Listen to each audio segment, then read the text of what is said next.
নমস্কার, আমি সুপর্ণা আর একটা রেসিপি নিয়ে চলে এলাম আজকে। তো আজকে আমি আপনাদেরকে বানিয়ে দেখাচ্ছি চিকেন পিৎজা। তো সেটা কিভাবে বানাবো সেগুলো সব কিছু আমি আপনাদেরকে দেখাবো। তো চলুন, এখন আর বেশি কথা না বাড়িয়ে পিৎজাটা আমি কিভাবে স্টেপ বাই স্টেপ করছি, আপনারা যদি সেটাকে ভালো করে ফলো করেন তো এরকমই সুন্দর পিৎজা আপনারাও বাড়িতে বানাতে পারবেন। এখানে আমি 1.5 কাপ ময়দা নিয়ে নিয়েছি আর 2 চামচ আমি এখানে মিল্ক পাউডার অ্যাড করব, তাতে পিৎজার যে ডোটা হয় খুব টেস্ট হয়। তো এখানে আমি 2 চামচের মতো মিল্ক পাউডার অ্যাড করলাম, অল্প একটুখানি নুন দিলাম, দিয়ে আগে জিনিসগুলোকে ভালো করে আমি মিক্স করে নিচ্ছি। আর আমি ইস্টটাকে এই 2 চামচ চিনি দিয়ে অল্প উষ্ণ উষ্ণ গরম জল দিয়ে আমি এটাকে 10 মিনিট রেখে দিয়েছিলাম। এবার সেইটা আমি এখন এর মধ্যে ঢেলে দিচ্ছি। ঢেলে দিয়ে মিক্স করে দিলাম। এবার এখানে আমি উষ্ণ উষ্ণ গরম জল দিয়ে এই পুরো ময়দাটা মেখে নেব। একদম উষ্ণ গরম জল, মানে যাতে আঙুলটা আমি জলের মধ্যে ডিপ করতে পারবো সেরম জল দিয়ে এখন আমি পুরো ময়দাটাকে ভালো করে মেখে নিচ্ছি। এখানে আপনারা ইস্টের বদলে বেকিং পাউডার, বেকিং সোডা দিতে পারেন। এখন ময়দাটাকে আমি ভালো করে মেখে নিচ্ছি। ময়দাটা যখন আমি মেখেছি তখন আমি তেল দিইনি। এখন কি করব, এই মেখে নিয়েছি, এবার এর মধ্যে একটুখানি তেল দিয়ে দিলাম ভালো করে, আর ওপর থেকেও তেলটা লাগিয়ে দিলাম। দিয়ে এবার আমি একটা ক্লিন র্যাপ নিয়ে নিয়েছি। এই ক্লিন র্যাপটাকে দিয়ে এখন ময়দাটাকে আমি মেখে 1 ঘন্টা মতো রেখে দেবো। সেখানটা খুলতে একটু অসুবিধা হচ্ছে, ক্লিন র্যাপটা আটকে গেছে কোথাও। এটাকে আমি এখন ক্লিন র্যাপ দিয়ে ভালো করে মুড়ে দিলাম। এটাকে এখন 1 ঘন্টা আমি এইভাবে রেস্টে ময়দাটাকে রেখে দেবো। কোনো গরম জায়গায় রাখলে খুব ভালো হয়, তো ওভেনের, মাইক্রো ওভেনের ভেতরও এটাকে রাখা যাবে। তো এখন 1 ঘন্টা বাদে ময়দাটাকে আমরা বার করব। পিৎজার জন্য চিকেনটাকে রেডি করে নিই, তার জন্য আমি কড়াতে অল্প একটু তেল দিয়ে দিলাম। তেলটা একটু গরম হয়ে যাক আগে। তেলটা গরম হয়ে গেছে, এখন আমি চিকেনগুলোকে দিয়ে দিচ্ছি। সব চিকেনগুলোই একসাথে দিয়ে দেবো, দিয়ে একটু নাড়াচাড়া করে নিচ্ছি আগে।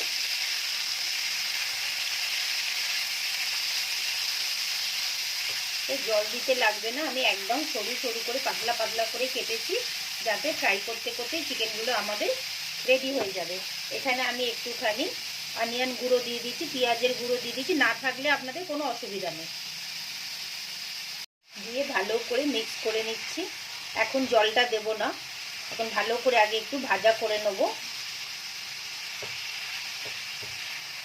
আর অল্প একটুখানি আদা রসুন বাটা দিয়ে দিচ্ছি, বেশি দেব না, অল্প দেব। দিয়ে একসাথে মিক্স করে নিচ্ছি।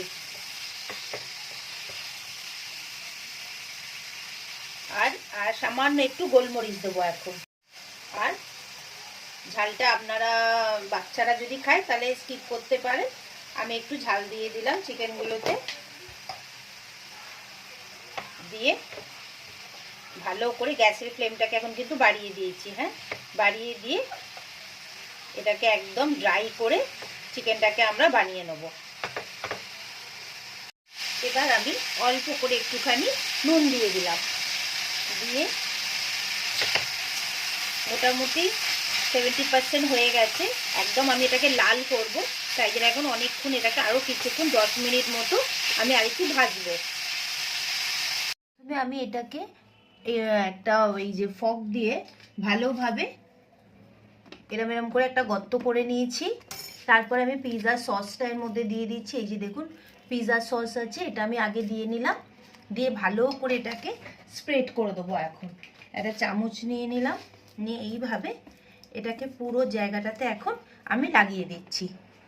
এবার আমি মোজারেলা চিজ নিয়ে নিয়েছি, একদম ভালো করে চিজটাকে আমি এইভাবে গ্রেট করে দিচ্ছি, ভালো করে বেশি করে দেব। এবার আমি যে চিকেনটা রেডি করে রেখেছিলাম সেটা দিয়ে দিচ্ছি। আপনারা যদি ভেজ করতে চান তো এই স্টেজে পনির দিয়ে দিতে পারেন, বেবি কর্ন এগুলো দিয়েও করতে পারেন। আমি যেহেতু চিকেন দিচ্ছি তো এটা আপনারা এখানটা স্কিপ করে দেবেন। এরমভাবে ভালো করে দিয়ে দিলাম। এরপরে আমি কিছু পেঁয়াজ দিয়ে দিচ্ছি।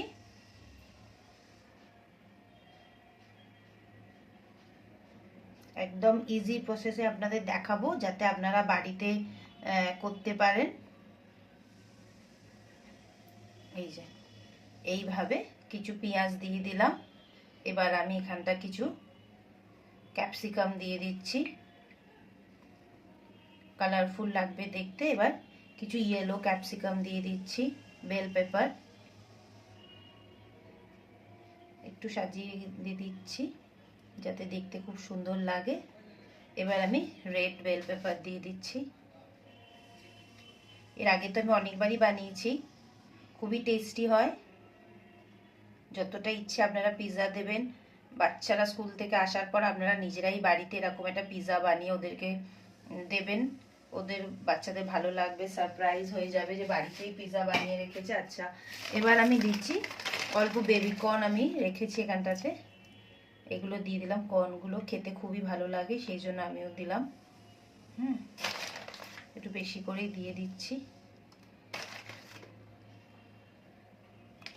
এর উপর থেকে আমি এখন আগে ভালো করে এগুলো একটু উঠিয়ে দিচ্ছিলাম, সাইডে সাইডে লেগে গেছে।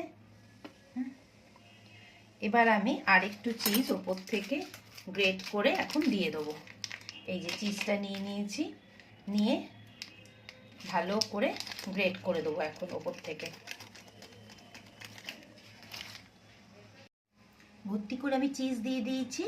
এবার আমি কিছু পিৎজা অরিগ্যানো এর উপর থেকে দিয়ে দিচ্ছি।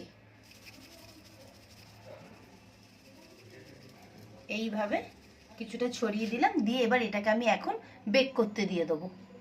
এটাকে আমি আগে 5 মিনিট আগে প্রিহিট করতে দিয়ে দিয়েছিলাম। এই যে পিৎজাটা পুরো আমি রেডি করে নিয়েছি।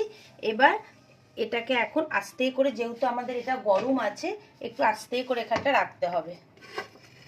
দিয়ে এটাকে একটু সারাশি দিয়ে আস্তে করে এটাকে মিডল করে দিচ্ছি, দিয়ে দিলাম। এবার এটাকে আমি হাই হিটে 5 মিনিট রাখবো, আর 10 মিনিট আমি একদম লো ফ্লেমে রাখবো। তো টোটাল 15 মিনিট এখন লাগবে। 15 মিনিট বাদে আমি আপনাদেরকে দেখাচ্ছি পিৎজাটা কেমন দেখতে হলো। 5 মিনিট এখন আমি হাই হিটে রাখছি এটাকে, চিকেন পিৎজাটাকে। 10 মিনিট হয়ে গেছে, এখন আমি আপনাদেরকে দেখাচ্ছি। আমি এখন গ্যাসটা বন্ধ করে দিচ্ছি, হ্যাঁ, দিয়ে জাস্ট আপনাদেরকে দেখাচ্ছি কেমন সুন্দর দেখতে হয়েছে। আপনারা শুধু দেখুন একবার, এইভাবে অবশ্যই একবার কিন্তু বাড়িতে ট্রাই করবেন। দেখুন একদম চিজগুলো পুরো গলে গেছে, ভীষণই টেস্টি হয়েছে। এটাকে আমি এখন জাস্ট 5 মিনিট একটুখানি এর মধ্যে রেস্ট দেবো, তারপরে আমি এটাকে বার করে কেটে আপনাদেরকে দেখাবো। পিৎজাটা রেডি হয়ে গেছে, দেখুন কেমন সুন্দর দেখতে হয়েছে, দারুণ হয়েছে দেখতে। এবার আমি এটাকে আপনাদের একদম যেভাবে পিৎজা কাটে সেভাবে কেটে দেখাচ্ছি। তো ভালো করে দেখতে পাচ্ছেন? তাহলে আমি ক্যামেরাটা একটুখানি নিচু করে আপনাদেরকে পিৎজাটা দেখাচ্ছি। দেখুন কেমন সুন্দর, চিজটা পুরো একদম গলে গেছে। অবশ্যই আপনারা কিন্তু বাড়িতে এইভাবে পিৎজাটা একবার বানাবেন। পিৎজাটা আমি আপনাদেরকে কেটে দেখাচ্ছি। এবারে এইভাবে মাঝখান দিয়ে আমি কেটে দিচ্ছি। জাস্ট আপনাদের একটা কেটে আমি দেখাচ্ছি এটা কিভাবে, মানে কতটা সুন্দর হয়েছে সেটাই আমি আপনাদেরকে এখন দেখাবো। যেহেতু বাড়ির জিনিস একদম তো সেই মানে ওইরকমভাবে আমি কাটতে হয়তো নাও পারতে পারি, কিন্তু যতটা পেরেছি আমি সুন্দরভাবে আপনাদেরকে দেখিয়েছি। আপনারা অবশ্যই বাড়িতে একবার এইভাবে ট্রাই করবেন। এগুলো তো খুবই হেলদি হয় যেহেতু বাড়ির এটা আছে। এই দেখুন কেমন সুন্দর হয়েছে, দেখেছেন তো? কেমন লাগলো আমার ভিডিওটা অবশ্যই আমাকে বলবেন আমার ভিডিওটা কেমন লাগলো, অবশ্যই আমাকে বলবেন। এরমভাবে আপনারাও পিৎজা বাড়িতে বানাবেন, কেমন লাগলো কমেন্ট করবেন, পুরো ভিডিওটা দেখবেন, স্কিপ করবেন না। আর আমার রান্নাগুলো যদি আপনাদের পছন্দ হয় তাহলে অবশ্যই লাইক কমেন্ট সাবস্ক্রাইব করবেন। তো আমি আবার নেক্সট আরেকটা ভালো রান্না, কোনো সুন্দর যাতে আপনাদেরও ভালো লাগে টেস্টি রান্না নিয়ে খুব তাড়াতাড়ি আসবো। টাটা।